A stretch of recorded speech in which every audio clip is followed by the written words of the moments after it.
Hello and welcome back. My name's Liam and I'm the developer of Patch Quest, the only action roguelike game where you can mount and ride all of the enemies. Depending on what kind of monster you ride, you can use a variety of unique skills. Also, the game has an open world map. You start in the centre at your base camp, but then you can explore freely in any direction, and there's 12 different habitats to discover. So this month, during June, I've been overhauling the game's Powerup system.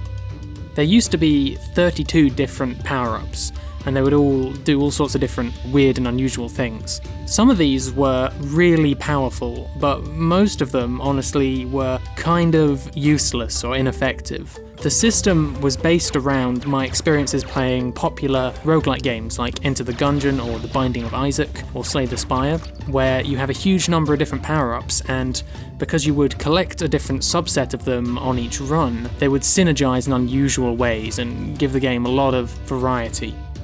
However, I've been finding this doesn't work quite as well as a system in my roguelike because the game already has a lot of different ways that you can power up, and because of that the design space is spread very thinly.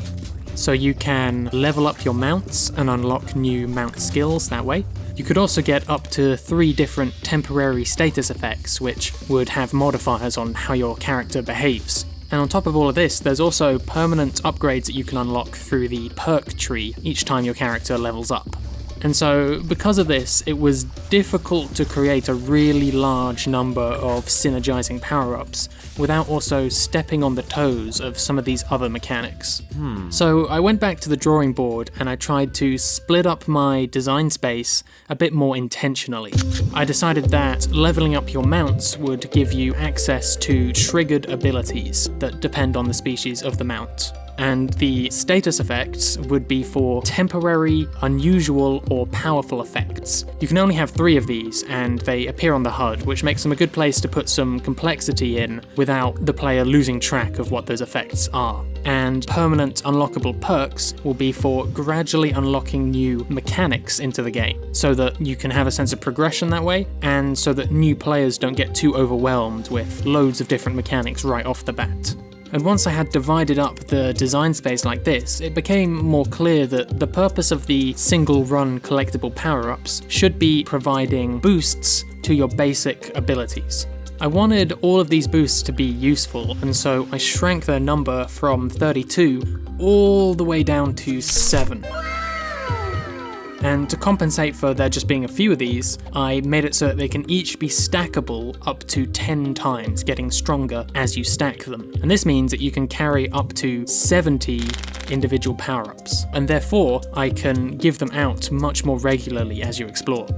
So let's go through them, starting with the offensive power-ups. These clips that you're seeing are showing what the power-up looks like when its stack has been fully maxed out. First up, the charging power-up increases your ability to charge mount attacks, and these charged attacks are larger and they deal a lot of extra damage. So if you have a large stack of charging power-ups, that's meant to draw attention to your mount skills.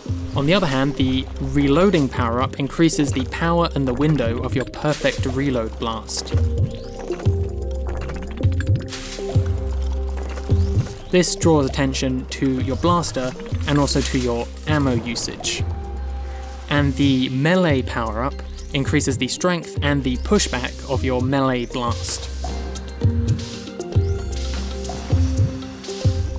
This draws attention to positioning and to environmental hazards. And now let's look at the defensive power-ups. The blocking power-up makes your defense temporarily rise sharply after you use a defense skill. This is shown using a blue aura, and while you have that blue aura, you will take 50% less damage from all sources. What I didn't want to do was just give a flat boost to defense, because that would be kind of boring. I figured it would be much more interesting to put this on a trigger, where after you use your defensive skill, you temporarily have a period of having massively increased defense. So that encourages you to use the defensive skills more regularly. On the other hand, the Reflexes power-up makes time slow down for a moment after you defeat an enemy monster. This lets you reposition while you switch up who you're targeting.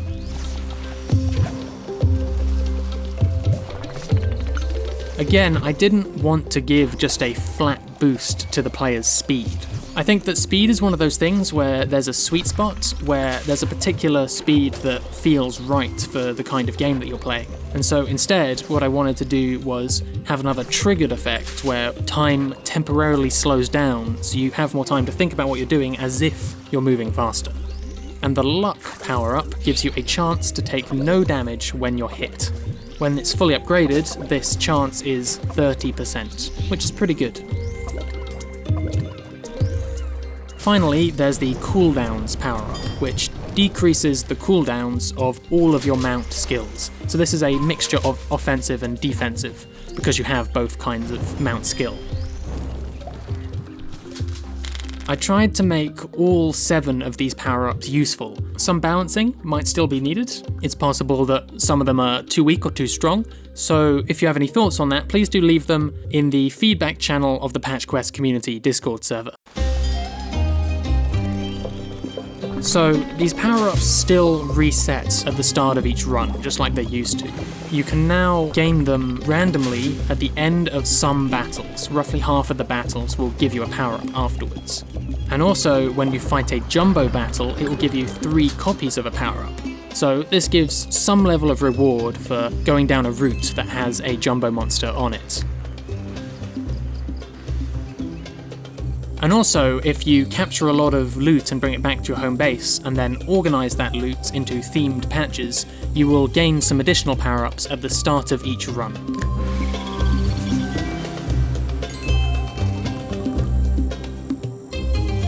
Now, the power-ups are random, and so I've added some special events that give you a little bit more control over which power-ups you have.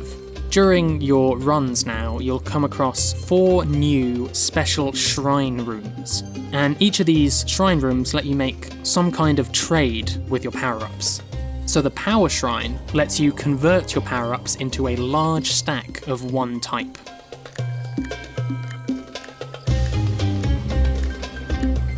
There's a symbol on the shrine which tells you what kind of power-up it's going to convert them all into.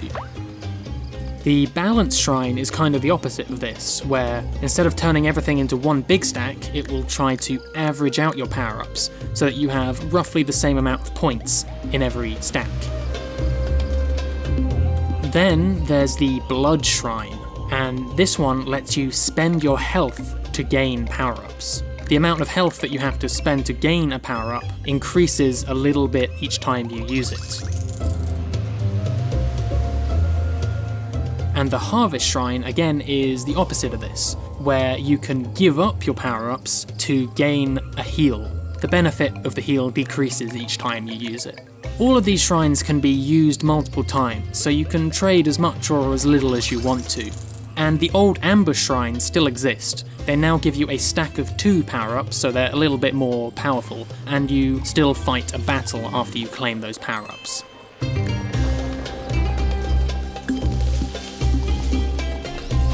I've also increased the rate at which these shrine rooms spawn on the map, so as you travel through a run, you'll have more chances to gain power-ups or trade them away. And hopefully this adds more reason to take one route over another route as you explore.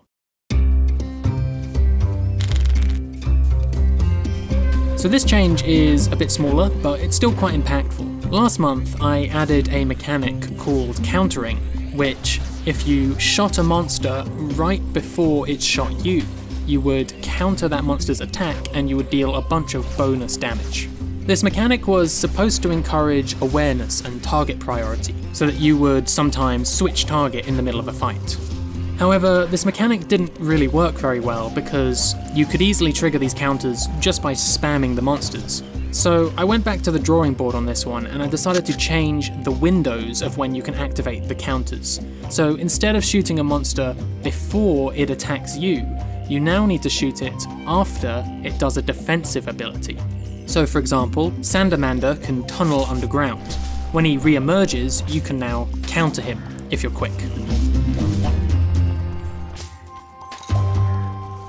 These windows are a bit less frequent, and because they happen after the monster acts, it's a little harder to hit them by just spamming.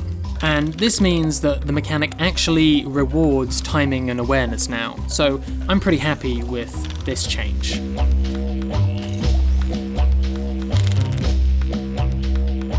On top of all these mechanical changes, I've also upgraded the 4 starting dungeons. These dungeons used to be just a series of battle rooms, but they now also contain corridor rooms. I used last month's new level generation system to create these corridors, and because of the extra space that they afford me, I've been able to include some platforming challenges that make more use of the game's terrain and different obstacles. And to help with that, I've also added 6 new dungeon-only obstacles that can each attack you in specific ways with specific patterns. So they've all been worked into the dungeons as well. And now that I'm fully happy with these starting dungeons, I'm planning to add many more of them in the coming months. But I don't want to spoil everything that they contain. So if you want to see what kind of upgrades I've made to the dungeons, you can try it out yourself by playing the latest public beta of Patch Quest via the Discord server. As always, there's a link in the description. There's also a bunch of other smaller changes that I've made this month, but let's now turn our attention to the plan for July. Most of the game's mechanics are now complete. I'm happy with the combat, the mounting, the capturing and planting system, the level generation, and now the power-ups. Therefore, July is going to be the final free public beta for Patch Quest. It's going to be a quality of life update focused on polish and balance and bug fixes. In particular, I need to finish the perk grid because there's still some missing spots on that grid that need to be filled out. I also want to add some more positive status effects and plants that grant them, so that you have a broader variety of helpful plants to put in your gardens. And I want to balance some of the weaker monsters so that every mount is a valid choice. I'll also be fixing as many bugs as possible, hopefully all of them. So that's my plan for July, and then Patch Quest will be entering private beta as I head towards a Steam release at the end of the year. If you want to get into the private beta, there is still time. What you have to do is claim your copy of the public beta using my Discord server, and then you have to play the game and finish one run. Then you will get the green alpha tester role, and this will let you in to the private beta. So now is a really great time to jump in and play the game if you've been holding off so far. Finally, I also finished setting up a Steam page. You can't purchase the game on Steam yet, but if you are interested in getting the game eventually, please consider adding it to your wish list. This will let me measure how many people are interested in the game, and it also lets you know when the game releases and when it goes on sale. So it's good for both of us, really. And just to clarify, if you want to play this month's beta, that is done using the Discord server, not the Steam page. Okay, that about covers all the changes. I hope you have fun with the Patch Quest super powered update, and as always, thanks for watching.